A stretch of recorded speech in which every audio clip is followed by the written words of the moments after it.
ये पवित्र शास्त्र बाइबल बोलती है। पवित्र शास्त्र बाइबल बोलती है और परमेश्वर का वचन, जिनका विश्वास परमेश्वर पर होता है उनसे परमेश्वर का वचन बात करता है, क्योंकि परमेश्वर का वचन जीवित और सत्य है और स्वर्ग में परमेश्वर प्रभु यीशु मसीह विराजमान है।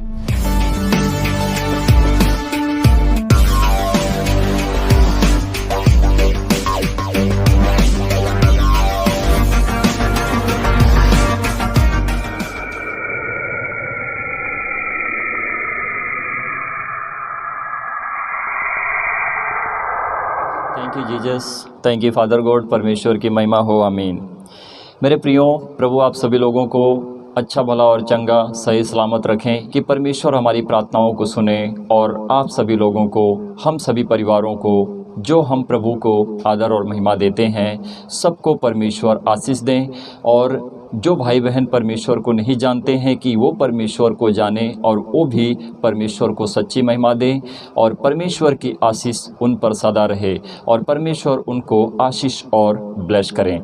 तो प्रियो, आज हम वचन में बढ़ेंगे कि परमेश्वर ने मनुष्य को कैसे और किस रीति से उत्पन्न किया और उनको कैसे बनाया और उनके नथनों में कैसे अपने जीवन के श्वास को फूंक दिया कि मनुष्य जिंदा प्राणी बन गए। मेरे प्रियो, प्रभु आप सभी लोगों को आशीष और ब्लेस करें। तो मेरे प्रियो, जब भी आप सभी लोगों के पास मेरी वीडियो पहुंचती है तो कृपया करके वीडियो को पूरा देखें, अधूरा ना छोड़ें। और जब आप पूरी वीडियो देखोगे तो आपको सब कुछ सही रीति से समझ में आएगा। पर एक बात है कि जो परमेश्वर ने अपनी आत्मा के द्वारा मुझे जो वचन दिया है, जो प्रकाशन दर्शन मैं परमेश्वर के वचन को पाता हूं और मैं आप सभी लोगों तक परमेश्वर के वचन को पहुंचाता हूं।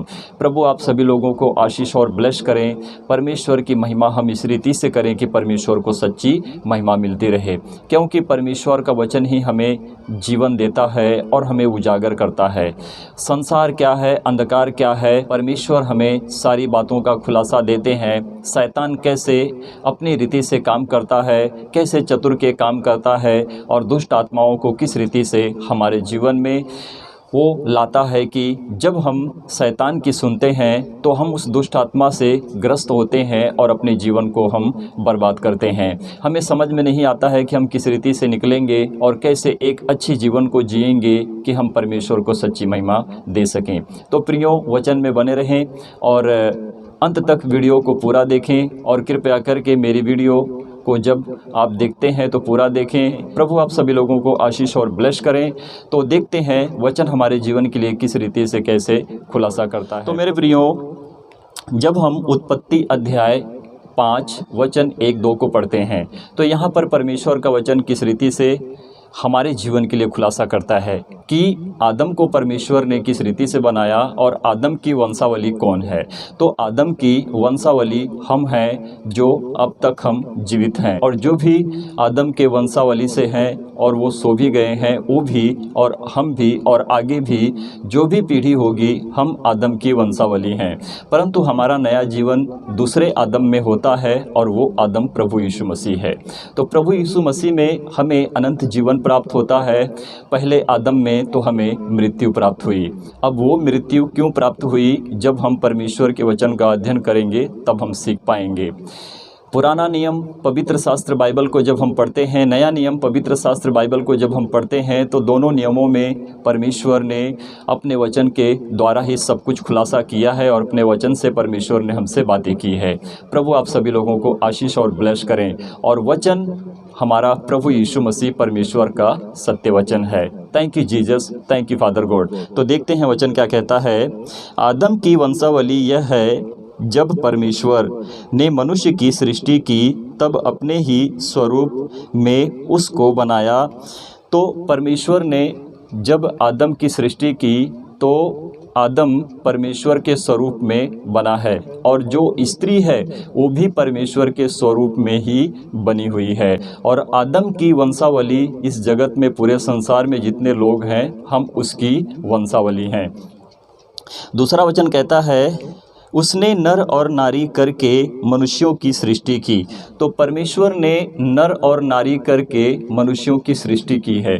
और जो नर आदम है उसके जरिए से जो स्त्री को परमेश्वर ने बनाया है और आदम की पसली से ही परमेश्वर ने स्त्री को उत्पन्न किया है। तो इसका सही उदाहरण है, तो मनुष्य को परमेश्वर ने मिट्टी से बनाया है और वो मनुष्य आदम के जरिए से हम हैं, और वो स्त्री जो इस पूरे जगत और पूरे संसार की आदि माता है, और आदम इस पूरे जगत पूरे संसार के लोगों का आदि पिता है। तो प्रियो देखते हैं वचन, मैं इस वचन को रिपीट करता हूँ, 2 वचन को। उसने नर और नारी करके मनुष्यों की सृष्टि की और उन्हें आशीष दी। तो परमेश्वर ने हमें आशीष दिया है कि हम इस पृथ्वी पर जीकर परमेश्वर को सच्ची महिमा दें, परमेश्वर के लिए अच्छे और सच्चे काम को करें कि परमेश्वर को हम भाएं। ऐसे कहीं कुछ गलत काम ना करें कि जिससे परमेश्वर का क्रोध हम पर बना रहे और हम नष्ट हो जाएं। तो परमेश्वर जैसे प्रेम करता है वैसे अपने बच्चों के ऊपर क्रोध भी करता है कि मेरे बच्चे कोई गलत काम ना करें।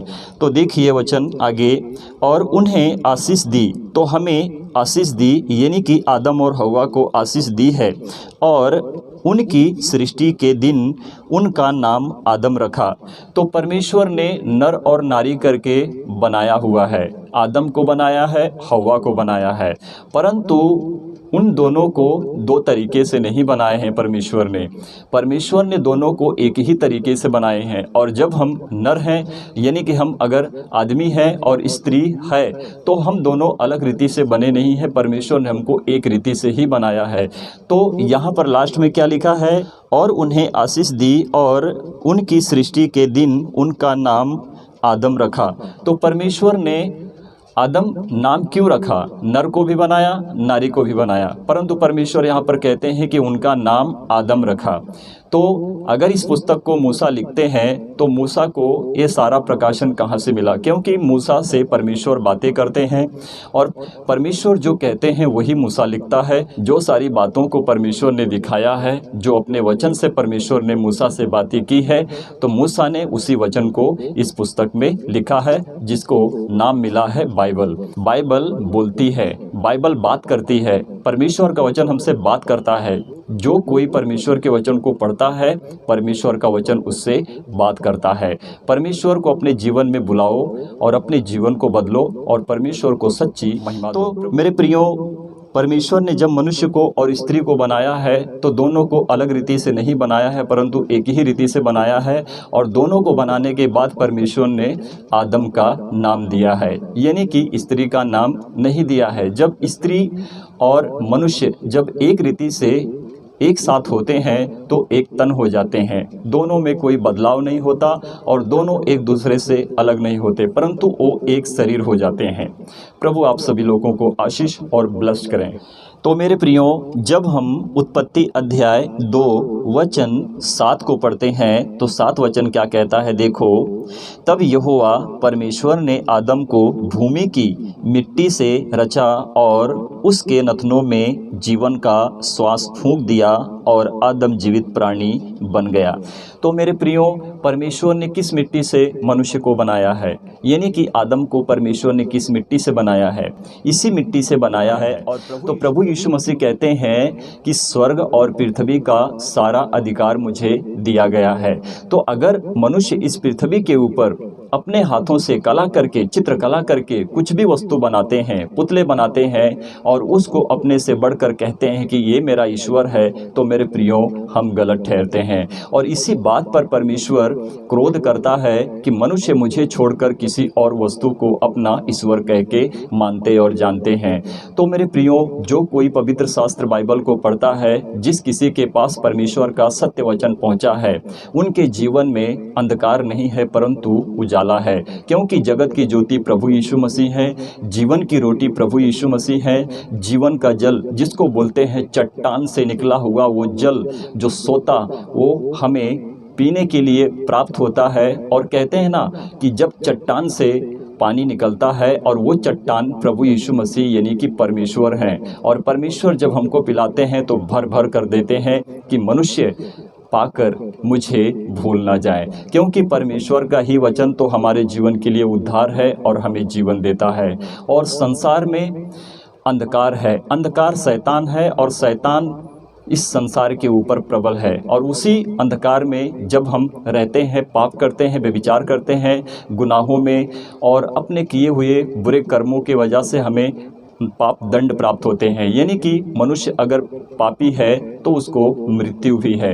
प्रभु यीशु मसीह ने इस बात का खुलासा भी किया है। जब आप यूहन्ना की पुस्तक को पढ़ोगे, पूरी यूहन्ना की पुस्तक को पढ़ोगे, तो वहाँ पर प्रभु यीशु मसीह कहते हैं कि तुम पाप में जियोगे और पाप में मरोगे अगर तुम मुझे जानकर मेरे वचन पर ना चलोगे। तो मेरे प्रियो, हमें प्रभु को जानना है, प्रभु के वचन और उसके मार्ग पर चलना है। तो 7 वचन हमने पढ़ा, यहाँ पर क्या लिखा है? तब यहोवा परमेश्वर ने आदम को भूमि की मिट्टी से रचा और उसके नथनों में अपने जीवन का श्वास फूंक दिया और आदम जीवित प्राणी हो गया। तो आदम जीवित प्राणी बन गया है। तो आज अगर परमेश्वर ने हमें बनाया है तो हम जीवित प्राणी हैं। परमेश्वर की आत्मा हमारे अंदर बसती है, परंतु मनुष्य अगर अपने हाथों से कला करके किसी वस्तु और किसी चित्रकला के द्वारा और अपने आप को बढ़ावा यानी कि उस वस्तु को देते हैं, तो परमेश्वर का क्रोध मनुष्य के ऊपर बना रहता है, क्योंकि हम परमेश्वर के बनाई हुई हाथों की कठपुतली हैं, जिसको कहते हैं कि परमेश्वर ने इसी मिट्टी से बनाया और हमें जीवित किया है। तो हमें परमेश्वर को सच्ची महिमा देनी चाहिए। इसका मतलब ये नहीं कि हम किसी वस्तु को बनाएं और कहें कि ये हमारा परमेश्वर है, तो हम यहाँ पर गलत ठहरते हैं। और प्रभु के वचन से जब मैं आपसे बात कर रहा हूँ या जब मेरी वीडियो को आप देखोगे और जब परमेश्वर का वचन आपके पास पहुंचेगा, तो कृपया करके बाइबल खोलो और बाइबल से देखो कि मैं बाइबल से बोल रहा हूं या बाइबल के बाहर बोल रहा हूं। तो प्रियो, मैं बाइबल से बोल रहा हूं और बाइबल में जो बातें लिखी हैं, जो सच्चाई है, मैं उसी को आप तक पहुंचाता हूं। परमेश्वर ने हमें अपने हाथों से बनाया है, हम परमेश्वर की बनाई हुई संतान हैं। परमेश्वर ने हमें 3 तत्व से रचा और उत्पन्न किया है, जिसको कहते हैं पिता, पुत्र और पवित्र आत्मा। परमेश्वर एक है, त्रिएक परमेश्वर एक परमेश्वर है, परंतु वो 3 तरीके से काम करता है, वो अपने तरीके से काम करता है। पर इसका मतलब ये नहीं हुआ कि हम परमेश्वर को 3 परमेश्वर को मानते हैं। नहीं मेरे प्रियो, हम 3 परमेश्वर को नहीं मानते हैं, हम सिर्फ एक परमेश्वर को मानते हैं। और हमारा परमेश्वर 3 तरीके से काम करता है। वो परमेश्वर है, वो कुछ भी कर सकता है, परंतु हम पिता, पुत्र और पवित्र आत्मा के नाम से हम एक परमेश्वर को मानते हैं। इन बातों का खुलासा होगा परमेश्वर के वचन से ही मैं बताऊंगा, अगर आप मेरे साथ पूरी वीडियो देखते हुए अंत तक मेरे साथ बने रहोगे। प्रभु आप सभी लोगों को आशीष और ब्लेस करें। तो देखेंगे हम 21 वचन क्या कहता है। उत्पत्ति अध्याय 2 वचन 21 से हम 23 तक इसको पूरा पढ़ेंगे और इसका अध्ययन करेंगे कि परमेश्वर का वचन हमारे जीवन के लिए किस रीति से कैसे खुलासा करता है। देखिए प्रियो, लिखा है 21 वचन मैं पढ़ रहा हूँ, यहाँ पर लिखा है, तब यहोवा परमेश्वर ने आदम को भारी नींद में डाल दिया। तो परमेश्वर ने आदम को भारी नींद में डाल दिया। उसके आगे क्या हुआ? और जब वह सो गया। सोना मतलब क्या होता है मेरे प्रियो, कि जब मनुष्य अगर मर जाए तो उसको सोना कहते हैं। सोना मतलब कि वो सो गया है। अब इस बात को आप पूछोगे, सोना भी तो हमारे लिए एक सोना होता है कि जब हम रात को सोते हैं। नहीं मेरे प्रियो, इस बातों का खुलासा प्रभु यीशु मसीह करते हैं। जब हम यूहन्ना की पुस्तक से पढ़ते हैं तो प्रभु यीशु मसीह जब लाजर कब्र में था, यानी कि मर चुका था लाजर, जब कब्र में रखा गया था, तो प्रभु यीशु मसीह ने कहा, और प्रभु यीशु मसीह को पता चला, तो प्रभु यीशु मसीह ने अपने चेलों से कहा कि चलो हम लाजर को जगाने के लिए जाएं, यानी कि उसको उठाने के लिए जाएं। वो सो गया है, हम उसको उठाने के लिए जाएंगे। तो चेलों ने वहाँ पर कुछ प्रभु से बातें की और कहने लगे कि जब वो सो गया है तो अपने समय के अनुसार उठ जाएगा। प्रभु यीशु मसीह ने अपने चेलों से कहा कि लाजर मर गया है, मैं उसको उठाने के लिए जाता हूँ। तो मेरे प्रियो, सो गया है, मैं उसको उठाने के लिए जाता हूँ। यानी कि जब उनको समझ में नहीं आया चेलों के कि प्रभु यीशु मसीह ने किस रीति से कैसे बताया, तो प्रभु यीशु मसीह ने उनसे कहा कि लाजर मर गया है। तो यहाँ पर परमेश्वर ने आदम को भारी नींद में डाल दिया, और जब वह सो गया तब उसने उसकी एक पसली निकालकर उसकी जगह मांस भर दिया। तो परमेश्वर ने आदम को सुला दिया, वो भारी नींद में, गहरी नींद में सो गया। अब इसका अर्थ ये भी हो सकता है कि उसका मरना भी हो सकता है, या परमेश्वर ने अपने रीति से उन सारे कामों को किया है। हम इसके अंदर गहराई में जब जाते हैं तो हमको पता चलता है कि जहाँ पर लाजर मर चुका था और प्रभु यीशु मसीह ने लाजर को जीवित कर दिया। तो ये परमेश्वर है, और परमेश्वर को हम कहेंगे कि ये परमेश्वर नहीं है, तो हम सबसे बड़े गलत ठहरेंगे, क्योंकि हम अपनी बुद्धि से काम करते हैं, परंतु परमेश्वर ने जो अपनी बुद्धि, ज्ञान, शिक्षा, समझ दिया है, हम उसका इस्तेमाल नहीं करते हैं। जो मनुष्य पवित्र शास्त्र बाइबल को गलत ठहराता है, सबसे बड़ी गलतियां उसी के अंदर पलती हैं, क्योंकि वो परमेश्वर के वचन को नहीं जानता है। वो परमेश्वर को नहीं जानता है, पवित्र आत्मा उसके अंदर नहीं बसती है, तो मनुष्य प्रभु यीशु मसीह को खुदा कैसे कह सकता है। तो मेरे प्रियो, देखिए 22 वचन क्या कहता है, और यहोवा परमेश्वर ने उस पसली को जो उसने आदम में से निकाली थी स्त्री बना दिया और उसको आदम के पास ले आया। तो परमेश्वर ने आदम के शरीर से जो पसली निकाली थी, उसी पसली को परमेश्वर ने स्त्री बना दिया। तब परमेश्वर ने उस स्त्री को आदम के पास ले आए। तो हम 23 वचन पढ़ते हैं। यहाँ पर लिखा है, तब आदम ने कहा, अब यह मेरी हड्डियों में की हड्डी और मेरे मांस में की मांस है, इसलिए इसका नाम नारी होगा, क्योंकि यह नर में से निकली गई है। तो मेरे प्रियो, जब परमेश्वर ने मनुष्य और स्त्री को बनाया है, तो इसके पहले जब हमने वचन को पढ़ा था, तो मनुष्य और स्त्री को परमेश्वर ने आदम करके बनाया है। वहाँ पर परमेश्वर ने इस तरह से नहीं कहा कि स्त्री अलग है और मनुष्य अलग है, परंतु परमेश्वर ने मनुष्य और स्त्री को दोनों को आदम का नाम दिया है, यानी कि मनुष्य और स्त्री आदम में ही, यानी कि मनुष्य में ही बनाए गए हैं। परमेश्वर ने उनको मनुष्य में ही बनाया हुआ है। प्रभु आप सभी लोगों को आशीष करें। तो हमने यहाँ पर क्या देखा कि स्त्री आदम की हड्डियों की हड्डी, उसके मांस की मांस है। स्त्री मनुष्य से उत्पन्न हुई है और मनुष्य स्त्री के ऊपर प्रभुता करता है। जब हम उत्पत्ति अध्याय 3 वचन 19 और 20 पढ़ते हैं, तो देखो यहाँ पर क्या लिखा है, और अपने माथे के पसीने की रोटी खाया करेगा और अंत में मिट्टी में मिल जाएगा, क्योंकि तू उसी में से निकला गया है। तू मिट्टी तो है और मिट्टी ही में फिर मिल जाएगा। तो परमेश्वर ने यहाँ पर मनुष्य को मिट्टी से बनाया है, और मनुष्य मिट्टी तो है और मिट्टी में ही फिर मिल जाएगा। तो ये बातें सत्य हैं, ये परमेश्वर का वचन सत्य है, जो हमारे लिए जीवन के लिए प्रभु खुलासा करते हैं, क्योंकि प्रभु का वचन सत्य है और ये वचन हमसे बात करता है। तो मेरे प्रियो, 20 वचन देखते हैं क्या कहता है। आदम ने अपनी पत्नी का नाम हव्वा रखा, क्योंकि जितने मनुष्य जीवित हैं उन सब की आदि माता वही हुई।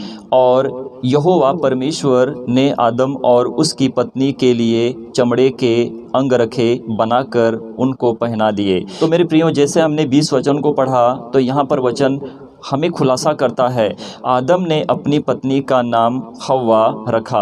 तो मेरे प्रियो, आदम ने ही अपनी पत्नी का नाम हव्वा रखा है, और आदम ने ही नर और नारी करके घोषित किया है कि मनुष्य जो बने हैं, जिसको परमेश्वर ने बनाया है, आदम नर है और स्त्री नारी है, यानी कि हव्वा नारी है। तो यहाँ पर हमारे लिए सत्य का खुलासा होता है कि हम किस रीति से और कैसे बनाए गए हैं। परमेश्वर के लिए हम क्या कर सकते हैं। परमेश्वर ने जब हमको बनाया है, तो हमें परमेश्वर को सच्ची महिमा देनी चाहिए। मेरे प्रियो, हमें परमेश्वर के लिए अच्छे कामों को करना चाहिए। अगर परमेश्वर पवित्र है, मनुष्य पाप करे, तो क्या परमेश्वर के विरुद्ध में हम पाप नहीं करते हैं? Thank you Jesus, thank you father God. आदम ने अपनी पत्नी का नाम हव्वा रखा। तो आदम ने ही अपनी पत्नी का नाम हव्वा रखा है, और परमेश्वर ने आदम की पसली से जो स्त्री को बनाया था, परमेश्वर ने आदम के पास उस स्त्री को लाया था, उसने ही नर और नारी करके उसको यानी कि घोषित किया है। तो मनुष्य और स्त्री दोनों एक हैं, उनमें कोई अलगपन नहीं है, परंतु वो दोनों एक हैं। Thank you Jesus, thank you father God.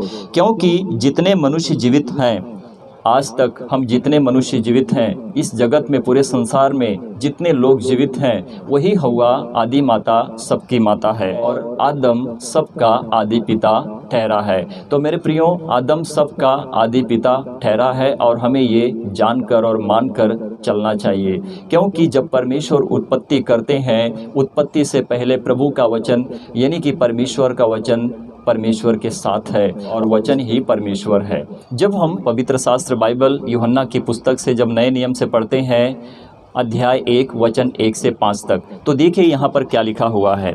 आदि में वचन था। आदि में कब? जब कुछ नहीं बना था, जब से परमेश्वर है तब से परमेश्वर का सत्य वचन है, और वो वचन प्रभु यीशु मसीह है। तो लिखा है आदि में वचन था और वचन परमेश्वर के साथ था और वचन परमेश्वर था। तो मेरे प्रियो यहाँ पर क्या लिखा है? तो प्रभु यीशु मसीह कौन है? प्रभु यीशु मसीह कौन है? प्रभु यीशु मसीह परमेश्वर हैं। अगर हम मरियम के ऊपर नज़र डालेंगे तो मरियम के पेट में कौन देह धारण हुए थे? परमेश्वर का सत्य वचन देह धारण हुआ था, और वो वचन प्रभु यीशु मसीह थे। इसका मैं आपको बाद में खुलासा करता हूँ, पर हम इस वचन को पहले पढ़ लेते हैं। तो अगर मैं रिपीट करता हूँ, पहला वचन कहता है आदि में वचन था और वचन परमेश्वर के साथ था और वचन परमेश्वर था। यही आदि में परमेश्वर के साथ था। जब कुछ नहीं उत्पन्न हुआ था तब से प्रभु यीशु मसीह परमेश्वर के साथ था। सब कुछ उसी के द्वारा उत्पन्न हुआ। सब कुछ किसमें उत्पन्न हुआ है? किसके द्वारा उत्पन्न हुआ है? प्रभु यीशु मसीह के द्वारा उत्पन्न हुआ है। और प्रभु यीशु मसीह कहते हैं स्वर्ग और पृथ्वी का सारा अधिकार मुझे दिया गया है।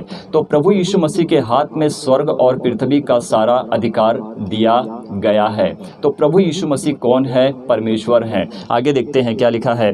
और जो कुछ उत्पन्न हुआ है, और जो कुछ उत्पन्न हुआ है उसमें से कोई भी वस्तु उसके बिना उत्पन्न नहीं हुई है। तो जो भी कुछ उत्पन्न हुआ है, आकाश, पृथ्वी, जो कुछ बने हैं, सूर्य, चंद्रमा, तारागण, परमेश्वर ने जिस रीति से बादल को यानी कि आकाश को खींच कर रखा है, उसके ऊपर जो स्वर्ग है और जो पृथ्वी है, पृथ्वी के बीच में जो भी कुछ उत्पन्न है, यानी कि पृथ्वी के ऊपर जंगल, झाड़ियाँ, जो भी कुछ वस्तु हैं, जीव जंतु, महासागर, जो भी कुछ है परमेश्वर के द्वारा ही उत्पन्न हुए हैं। परमेश्वर यानी कि प्रभु यीशु मसीह में ही सब कुछ उत्पन्न हुआ है। तो मैं रिपीट करता हूँ, यहाँ पर वचन 3 पढ़ता हूँ मैं। लिखा है सब कुछ उसी के द्वारा उत्पन्न हुआ और जो कुछ उत्पन्न हुआ है उसमें से कोई भी वस्तु उसके बिना उत्पन्न नहीं हुई है। उसमें जीवन था और वह जीवन मनुष्यों की ज्योति था। तो जीवन किसमें है और ज्योति किसमें है? जीवन प्रभु है, ज्योति कौन है? प्रभु है। और जो कोई प्रभु यीशु मसीह को जान लेता है तो उसमें जीवन होता है, वो अनंत जीवन है। ये जो हमें प्राप्त होता है, आपको प्राप्त होता है, तो ये हमें अनंत जीवन प्राप्त हुआ है, क्योंकि हमारे लिए परमेश्वर का सत्य वचन है कि हम परमेश्वर के वचन को जानकर परमेश्वर को सच्ची महिमा दें। तो प्रियो 4 वचन पढ़ता हूँ। यहाँ पर लिखा है उसमें जीवन था और वह जीवन मनुष्यों की ज्योति था। क्योंकि प्रभु यीशु मसीह में ही हमें जीवन प्राप्त होता है और प्रभु यीशु मसीह अनंत जीवन है और वो हमें अनंत जीवन देता है। हमारे लिए कोई मरण नहीं है। 5 वचन क्या कहता है देखो, ज्योति तो अंधकार में चमकती है ना? ज्योति तो अंधकार में चमकती है और वो जगत की ज्योति प्रभु यीशु मसीह है। तो प्रभु यीशु मसीह इसी अंधकार में चमकता है, यानी कि मनुष्य के ऊपर अगर नज़र डालो तो मनुष्य की आंखें अंधी हो चुकी हैं, क्योंकि वो परमेश्वर को जानते ही नहीं। अपने लिए एक पुतले को कहते हैं कि ये मेरा ईश्वर है ना? तो इस रीति से मनुष्य की आंखें अंधी हो चुकी हैं और संसार के ऊपर शैतान प्रबल है, यानी कि शैतान भी संसार का प्रभु है। इसको हमें जानकर चलना चाहिए। हमें अपने मन से, अपने हृदय आत्मा से परमेश्वर को सच्चाई से जानना चाहिए कि प्रभु का वचन हमारे जीवन के लिए किस रीति से कैसे खुलासा करता है। कृपया करके आप मेरे साथ बने रहें। अगर पूरी वीडियो देखोगे तो सत्य को जानोगे और सत्य तुम्हें स्वतंत्र करेगा। परमेश्वर की महिमा हो, आमीन। तो जब हम 14 वचन को पढ़ते हैं इसी पुस्तक से, यूहन्ना अध्याय 1 वचन 14 जब हम पढ़ते हैं तो लिखा है देखो क्या, और वचन देहधारी हुआ। तो परमेश्वर का वचन कहाँ पर देहधारी हुआ? परमेश्वर का वचन इसी पृथ्वी के ऊपर मरियम के पेट में देहधारण हुआ, यानी कि देहधारी हुआ। और क्या लिखा है, और अनुग्रह और सच्चाई से परिपूर्ण होकर हमारे बीच में डेरा किया।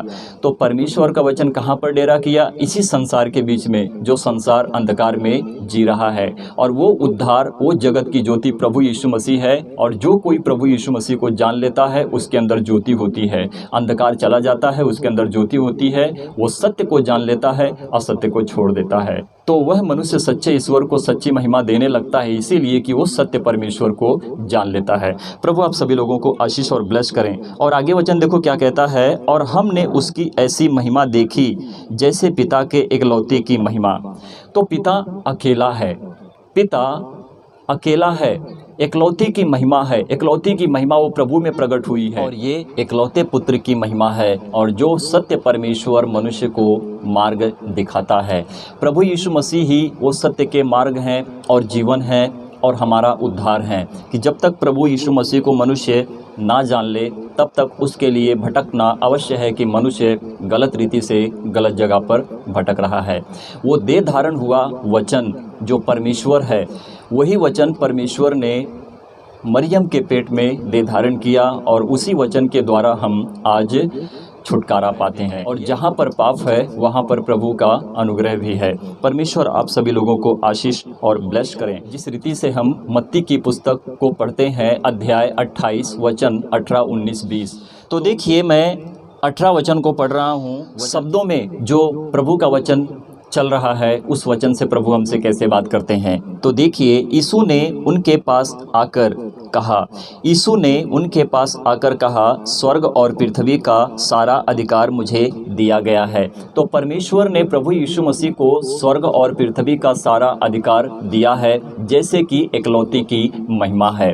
तो आगे देखते हैं वचन क्या कहता है कि हम 19 वचन को पढ़ रहे हैं। यहाँ पर लिखा है, इसलिए तुम जाओ सब जातियों के लोगों को चेला बनाओ और उन्हें पिता और पुत्र और पवित्र आत्मा के नाम से बपतिस्मा दो। तो उन्हें पिता और पुत्र और पवित्र आत्मा के नाम से बपतिस्मा दो। तो प्रभु यीशु मसीह इस तरह से क्यों कहते हैं? पिता का नाम क्यों लेते हैं? पुत्र का नाम क्यों लेते हैं? पवित्र आत्मा का नाम क्यों लेते हैं? जब हम परमेश्वर के वचन को सच्चाई से पढ़ेंगे, सीखेंगे, अध्ययन और मनन करेंगे और परमेश्वर को गहराई तक जांचेंगे कि हमारा परमेश्वर हमको किस रीति से कैसे प्राप्त हो सकता है, तो प्रियो प्रभु आपको प्राप्त होंगे। क्योंकि प्रभु यीशु मसीह ने कहा कि अगर तुम मांगोगे तो तुम्हें दिया जाएगा, तुम ढूंढोगे तो अवश्य है कि तुम पाओगे, खटखटाओगे तुम्हारे लिए स्वर्ग का द्वार खोला जाएगा। मार्ग और सत्य और जीवन मैं ही हूँ, बिना मेरे द्वारा कोई पिता के पास अर्थात परमेश्वर के पास नहीं पहुंच सकता है। प्रभु यीशु मसीह ने कहा। प्रभु यीशु मसीह परमेश्वर है। हाँ, हम मानते हैं प्रभु यीशु मसीह शरीर में है। हम उस शरीर को परमेश्वर नहीं कहते हैं, परंतु वो शरीर जो पवित्र है वो परमेश्वर की मंदिर है और उसी मंदिर में परमेश्वर की आत्मा बसती है और उसी शरीर में परमेश्वर का वचन है। शरीर पुत्र है और वचन परमेश्वर है। शरीर पुत्र है, पुत्र इसलिए है कि शरीर पृथ्वी से है, वो पुत्र कहलाती है, परंतु परमेश्वर का वचन उसी शरीर में काम करता है जो शरीर प्रभु यीशु मसीह की देन है। अभी भी शरीर का काम पूरा होना बाकी है। जब प्रभु यीशु मसीह आएंगे तो शरीर जो प्रभु यीशु मसीह की पवित्र होकर परमेश्वर के पास आज स्वर्ग में है, सब कुछ प्रभु यीशु मसीह यानी कि परमेश्वर में एक हो जाएंगे। तो शरीर और आत्मा और पिता जो आत्मा है और प्रभु यीशु मसीह सब एक हो जाएंगे। त्रिएक परमेश्वर, सिर्फ एक परमेश्वर हमारे जीवन के लिए, प्रभु हमारा ईश्वर एक है, वो है प्रभु परमेश्वर यहोवा। प्रभु यीशु मसीह हमारा परमेश्वर एक है। तो देखिए वचन को हम पढ़ते हैं। यहाँ पर लिखा है 19 वचन को मैं रिपीट करता हूँ, इसलिए तुम जाओ सब जातियों के लोगों को चेला बनाओ। तो जब हमारे पास परमेश्वर का सत्य वचन पहुँचा है, परमेश्वर ने हमसे बातें की है पवित्र आत्मा के द्वारा, जब हमें अगुवाई मिलती है। ये पवित्र आत्मा है कौन? ये परमेश्वर है। प्रभु यीशु मसीह जब पृथ्वी के ऊपर थे, स्वर्ग में नहीं उठाए गए थे, तो उन्होंने कहा कि जब मैं स्वर्ग में जाऊंगा तो तुम्हारे लिए मैं एक सहायक को भेजूंगा, यानी कि पिता मेरे नाम से तुम्हें वो सहायक को देगा, उस सत्य की आत्मा जो तुम्हारे साथ रहेगा। फिर प्रभु यीशु मसीह रिटर्न बैक कहते हैं कि मेरा पिता जो स्वर्ग में है और वही काम मैं करता हूँ जो पिता मुझे दिखाता है। और प्रभु यीशु मसीह ने कहा कि मैं तुम्हारे लिए एक सहायक को दूंगा और वो सत्य की आत्मा तुम्हारे साथ रहेगा और सारी बातों का खुलासा करेगा। तुम कभी भी कंफ्यूज नहीं रहोगे, हर बातों का खुलासा मैं करूँगा और तुम बोलोगे ज़रूर, परंतु वो तुम नहीं, मैं बोलूँगा, क्योंकि मैं तुम में होकर सारी बातों का खुलासा मैं ही करूँगा। तो परमेश्वर हमारे साथ रहते हैं, हमें सारी बातों का खुलासा करते हैं। परमेश्वर हमारे जीवन के लिए सारे कामों को पूरा करते हैं। तो जब परमेश्वर का वचन हमारे पास पहुँचा है तो अवश्य है कि हम सारी जातियों में जाकर, सारे लोगों में जाकर परमेश्वर के वचन को सुनाएं और जिनका मन परमेश्वर में बदलेगा वो परमेश्वर के वचन को ग्रहण करेंगे और अपने जीवन को बदलेंगे, अपने मन को फिराकर परमेश्वर के राज्य में बढ़ेंगे। परंतु हाँ, एक बात बता देता हूँ, इसमें धर्म परिवर्तन का कोई काम नहीं है। इसमें हम ना तो धर्म के विरोध में है, ना तो हम धर्म के कोई काम करते हैं, ना तो हम किसी को भड़काते हैं, ना तो हम किसी को गलत शिक्षा देते हैं, परंतु परमेश्वर के वचन को आप तक पहुंचाते हैं। आपको सुनना है सुनिए, नहीं सुनना है धन्यवाद करते हैं, आप अपने घर पे जाइए, मैं अपने घर पे रहूँगा। प्रभु आपको आशीष और ब्लेस करेंगे। तो प्रियो देखिए 20 वचन क्या कहता है, और उन्हें सब बातें जो मैंने तुम्हें आज्ञा दी है मानना सिखाओ। तो प्रभु ने जब हमें आज्ञा दी है, परमेश्वर ने जो हमें अपने वचन को दिया है, परमेश्वर ने जब हमसे बातें अपने वचन के द्वारा की है, तब हमें उस वचन को लेकर चलना है और परमेश्वर के वचन को पूरी दुनिया में, पूरे जगत में जिन भाई बहनों तक परमेश्वर का वचन नहीं पहुंचा है, जिन नगरों में, जिन शहरों में, जिन गांवों में परमेश्वर का वचन नहीं पहुंचा है, वहां तक परमेश्वर का वचन पहुंचना बहुत ज़रूरी है कि परमेश्वर को सच्ची महिमा मिले और लोग परमेश्वर को जानें और अपने मन को बदलें, अपने मन को फिराएं, पाप और बेविचार दुखों से, तकलीफ़ों से बचकर परमेश्वर को सच्ची महिमा दें। जो कोई प्रभु यीशु मसीह को ग्रहण करेगा वो बपतिस्मा लेगा। बपतिस्मा लेना यह होता है कि मनुष्य प्रभु के पीछे चले, अपने जीवन को प्रभु को दे दे, पाप और बेविचार से, गुनाह से, हर बातों से छुटकारा पाकर परमेश्वर के लिए सच्चे कामों को करे। उसको बोलते हैं बपतिस्मा। बपतिस्मा लेना मतलब तुम्हारा यही है कि तुमने प्रभु को जान लिया है, अब तुम कहते हो कि मैं प्रभु के पीछे चलूँगा, मुझे बपतिस्मा लेना अवश्य है कि मैं बपतिस्मा लूँ और अपने जीवन को प्रभु में बदलूँ और प्रभु के वचन को और भी लोगों तक पहुँचाऊँ कि लोग जान सकें। और देखो मैं जगत के अंत तक सदा तुम्हारे संग हूँ। तो परमेश्वर हमारे संग कौन है? यही प्रभु यीशु मसीह हमारे संग हैं। यही प्रभु यीशु मसीह जगत के अंत तक हमारे संग हैं। क्योंकि हे पिता, जब कुछ उत्पन्न नहीं हुआ था तब से मैं तेरे साथ हूँ। प्रभु यीशु मसीह ने परमेश्वर से बातें की, कहा, ये सारी बातों को बताया और खुलासा किया। तो प्रियो, हम ना भटकें, अपने मन को बदलें, परमेश्वर के पास आएँ। तो प्रभु का प्रचार करना हम अपने मर्जी से नहीं करते हैं। यहाँ पर हमें अधिकार मिला है, जैसे कि परमेश्वर ने प्रभु यीशु मसीह को सारा अधिकार दिया है, उसी रीति से प्रभु यीशु मसीह ने हमको सारा अधिकार दिया है कि हम परमेश्वर के वचन को आप तक पहुँचाएं, आप तक पहुँचाएं। ये पवित्र शास्त्र बाइबल बोलती है, पवित्र शास्त्र बाइबल बोलती है। और परमेश्वर का वचन, जिनका विश्वास परमेश्वर पर होता है, उनसे परमेश्वर का वचन बात करता है। क्योंकि परमेश्वर का वचन जीवित और सत्य है और स्वर्ग में परमेश्वर प्रभु यीशु मसीह विराजमान है। परमेश्वर को महिमा मिले और सच्ची महिमा मिले। परमेश्वर प्रभु आप सभी लोगों को आशीष और ब्लेस करें। मैं परमेश्वर का धन्यवाद करता हूं। अपनी आत्मा से, अपनी हृदय से, अपने मन से, अपने तन से मैं परमेश्वर को सच्ची महिमा देता हूं, क्योंकि मेरी रूह मेरे प्रभु की स्तुति करती है। मेरी रूह मेरे प्रभु की स्तुति करती है। मैं परमेश्वर को अपने हृदय से, आत्मा से और सच्चाई से धन्यवाद देता हूं कि परमेश्वर की महिमा हो। आमीन।